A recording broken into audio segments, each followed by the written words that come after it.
Abusia da say Badwam so enie me san amwakwa babie me braso say ye toya pomode ho nkomo no aye di na Dr. Sharp aba Dr. Sharp de Dibon Chaser watna say e de bia meka say epuru bia ne safoa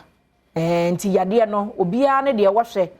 na wo de safoa enye papa etua pono aye papa ni kura emie etina me chiro ba bia wo kwa benya yare sakroje ye bo no nso eda fobo ka de sade etie. Then you take it from there. Dr. Sharp, Martin. Thank you so. Nyankopon ayebi. Na watwi asa abawi ye na ya sa hia. Ye ni nkomo Dr. Sharp the Demon Chaser. Menim se wo ye adwuma hodo pi e wo waso yi ho. Na mo mebi ebu on ma na ne de di nkan ya wo hwe ye. Yade ben na wo so obi di to anamo e ba ho a ne ho beto no. Me da semechia ahafuo nyina nso. Dr. Sharp de fi utirimi ekosi wo mowre. Me fa cho bibia no oye. Gisa achacha kwata ena kompo pe na wonye ena mumu na mumu no kra no se ebia stroke ena ede ama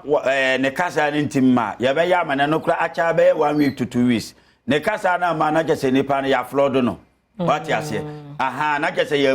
ya dada no ebi kra mponsi nera se kra na bi we ho e ma na duro be yesi yo ba na no achi ase ya na nim nyina betene ena yenyi yade ne nya yade ne bi ohun Sharp de yade a eburu adwe ne ntiase so no ene oye ena mpanyimfo a waga na nyina me obi de aduro ba me obi de yade ba me honom na anya ga na mpanyimfo timi to mo nzafre me what you say because me na me se me ye aduro yes me de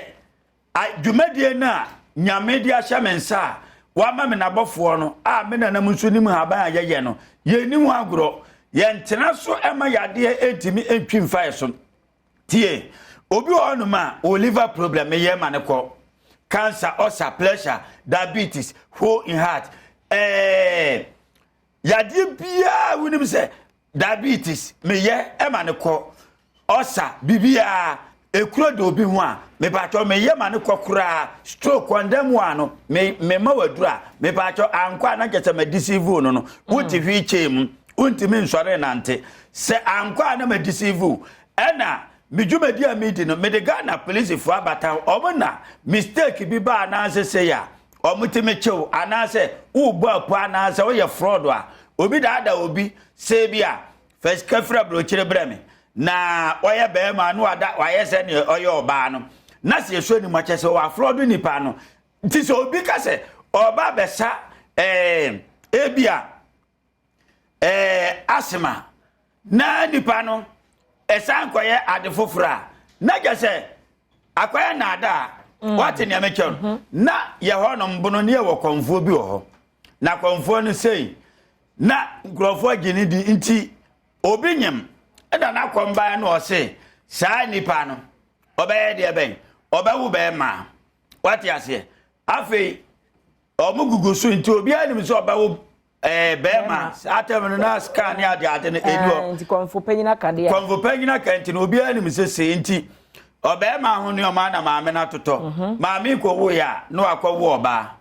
nti ne chiame ba akwo no dimrika akwa kire no ina konfo na kom dika start ba on ma no pagya anyo mada no be mada no ba oya be mo be ha dwini nti na mada no be let's all one na ada ne do zanso oba amfa what you say amfa adena amfa nti no odi nyansa bi dani ade no ma me papa sa wo yare na wo te onum dia wa na opa o yade ene wa mani hunu ene wa bebrese ma me nkire da bia me ta kasa asem ade kire ni panyina sa wo yare a wa ko hospital kitu amna anya ya me se kokese apart from hono no se anya yie na ye chronic wu se ye yade a anu odin a me pato enha ho enkoboka e wo ba bi anya sa wo tu ska gukwa eneska sam enwa den papa aya uhu a eni o ma ekoso a aya na bi wo no mkurampa aya na mobo ma me papa tu anamo na bre ho na se bibi di akira Dr. Sharp atimi ahu se nipa na oyare no onu ana ye ne ho ena wa sheda ema uboka obitimi sheda yare bayiem okodi bayiguro no yare na ya ye bibi anase was say ebi ode ne baby ko ontimi mfa no nko no ma to no bibi te se sunsuma agbalagba no e no de no be chi na an wo da ono se emra nso ye se yekuna anaso owu a oba ono se na mo di nipa no chi ni saa etu de no ba ono ma ye ne wo obi a ne ye behu ye ka se aba obi dua enye se aba odua na no na enya wo ya chechire wo se obi di Christmas ebia akụkọ aboduyam opobeku 25 opobeku 26 what na mecho sa na ya etie nti ubetimi aboka atu zika agu uba ade no sunsum de akira me pa acho yeye me akwam wo so kura mpa acho minim ha ba nti me tifiri ho nyankopo nam yeso agi nipa bebre ma me papa emo bia na ada afidie we se so ntimi ma metena no nkasa mesime ye adwuma mo bi na anye ya mema ni 15000 tetede no 150 million na eno ye compensation me sand ni sika ama no on sanfre Adom TV anas on publish me ewo the whole social media no bi ehun se Dr. Sharp kura no sa oni aduro sa wa ye 419 sa wa je nkrofo sika kwa ma me papa ba kumponsi we ho me pa che ho police fo ba an announcement ameya nso me pa cho enye information center na meya no me pa cho we media stations ni ayi bebre da wiase nyina me pa cho obi ehwe doctors buy ho ahemfo buy ho me pa cho mpa info ya de ni nyina no se ko hospital na se anye ya me pa cho gise betwa we ho anya sa nso de agise o de tenafie na wu ma me papa emfa woni ne aye anasa sane nipadua no aye dia na yew me pa chaw ye dia hwehwe nuomam na yasre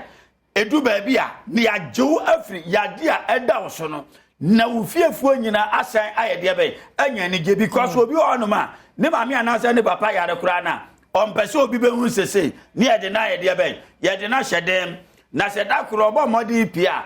na chew abufu aba adentia yade anya de papa Mami papa entena ho emma bibi enchechero obi ofa abroad wani ya me pacho me na dura enane so ekuro da ho so se de me pacho me mo dura wo de nyame buayi me ba be ye yi bia ekira se mo de we tu TV no so me ba be ye yi bia to me pacho mami no ba on me ni 3 weeks kura na so hu no na ndere oba on no nyomu video mu twae no me se mami no wo pega ne ntuba ni nyina maame panyi no chaso oyi ne ho ani pa no na yi ne anda we nyina me se maame ka anda we guso chese no nwanwa no surprise kura da ne ho me se me yi kire wa ebe ya yi we di a short time yatimia kile ade ne ama no se ni aka no akwese se na nso oben we ne ho ntimi ba be paper me wo ade de paper mark nyina mark da ho me tim paper betenye traba mark anasa nanso ayegu a stretch marks ni ayina aha ya wosa nuro ni nyina e wo onom obi epilepsy ameyema na ekọ etwere obi hypertension me pa to meyema na ekọ hepatitis bia me pa to meyema wabekọ obi aboda ma de no ba me onom me pa to anka me pa to bagi usika ya ba mo 15000 Ghana cedi account ya mfa ma wa ya difo report yama any nearby police station bia me pa cho nyare nso a me pa cho bra me mo obonsem ubonsem me ne bunu ni ba me firi nkransa ye firi onyare a obeye de o se obi wo begi 150 obi be so wahwe ai oba begi 150 akodi wo dia opa mo obi nsoma na bra so wo be so nyare ai uba se ndi o ka so yam kura wo sa na me yam na o se nkoya na kese nkowaje wo agu mani so we firi o de yare di mo mbe kofie wo dia mane mura je nkrofo yare na de amano be fa man kura me che no ho a me na me kita obofo creator kokroko kakaka the demon chase na nkasa ma me papa ya wono me yanye bribe bibia ye bia na ye no frenchem ehin no obi hwehwe wa obehu na numbers no kasua Dr. Sharp wo Ghana nyina wo kasua pe okay o ba ye ho a fa kasua ka unya kasua ka si overhead usu kasua overhead na se a no afaka ekwa new market ufaka ekwa new market a osu be si o ADB bank okay ADB bank no ebe new market kwa no so eye ba akopɛ na wo de ho kasua ho ADB bank usu on ma ko anim kakra bi say right ya no afansa right say fitting shop bi wo me no am na share wo okay every day bi anso me ye adwuma oba me no ma consultation here 200 Ghana cedis no aboa ho for yade a eya wo no oba na ye hwewa na sika no wa ho boa no enso a me pa chaw yaba mu aduro yawa aduro nti yama waduro me pa chaw wankasa be kwa akobbo sia udi mirika be kwa akopɛ obosia kura ba akopa ba na yade be yade ahwew ama ahoto aba debi aso me every day bi am ye adwuma free anopa sesi am free anoma me kwotena ase every day bi am ye adwuma minim Christmas minim Sunday minim day enu ane se nyame ne na bofo ama de ache a ye adwuma ma me papa numbers in no TV no so me se aba akiro 0266 14 another 14 6 9 0266 14 another 14 6 9 when your WhatsApp mama blochire for nkwa na mfre 020 489 74 54 misi subako 020 489 74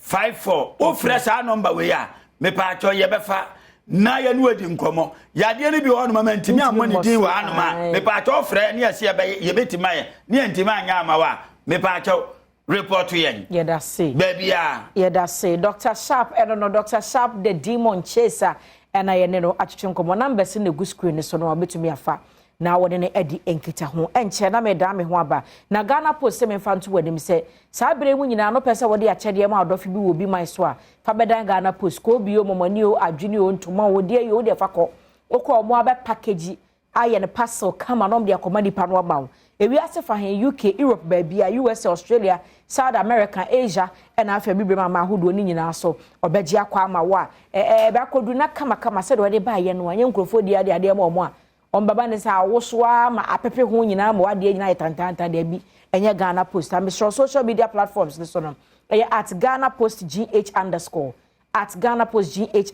Facebook, Instagram and Twitter the ne your friend X no na opeso send a WhatsApp messenger 0542 527004 0542 527004 Ghana Post secured smart deliveries pure healthcare so na from na 3P garlic mixture abedwa so ne aduro no a enkeja no say aduro no mo fa enkeja enti 100% garlic extract and a natural plant juice and o maka bom no de aduro sonko meal booster yade bi help bi a wo hia bi so de no be base no ye base ansa na wonu mu aduro no wankasa wa high blood pressure betimi anom bi wa ho na wona etitriti won sa etitriti nkrofo kan bu wo hye bi lazy pe na afa wona nyina jerebu a ne fa se nyina na ho no mo a onte hwe Mr. Per 3P garlic mixture ya Piwak Healthcare edi aba. Upe munchiremu a obefre 0248 928 824 and 0201 000 021. Mr. My 3P garlic mixture enyo de bia edru ya obennomo. Franco Trading Enterprise ena free. Almost say niema mu ayeden. Nanso so achede ende omuguso aya omode ma. Nti wuto ade o matese so 40% discount. O matete so kora nti bibia ope bia say phones, laptops, accessories, printers, Franco TV, air conditioners, CCTV camera and installation in Franco. Ebe mo bia to me shoko Google Play Store and App Store. Download the Franco Trading app on your phone. So be hod mo a be hu ne mo moton ya ne bu egu ase emfa Franco number e wo Google. Enko type say Franco's contact on Google. Unya do benya bia e fake number de 0246 422 338 and 0555 939311. Franco Trading Enterprise store phone papa if you dey do so na your birthdays omanfo bi edu omo awodanne etime fa sa kwanya so na menfa entwa so de odi nkan no Vivian Chumwa. Happy birthday to Vivian Chumwa. Nyankopon enhira na onye okese na ontre wo hyiemu de wupe bia no enye nhira emaw Vivian Chumwa. Happy birthday to you. Now so ya Nathaniel Akon a birthday. Natalian Akon and your birthday Natalie. Happy birthday to you Natalian. Nyankopon nhyira na wanya okese na ebusia birthday no ebekoswa na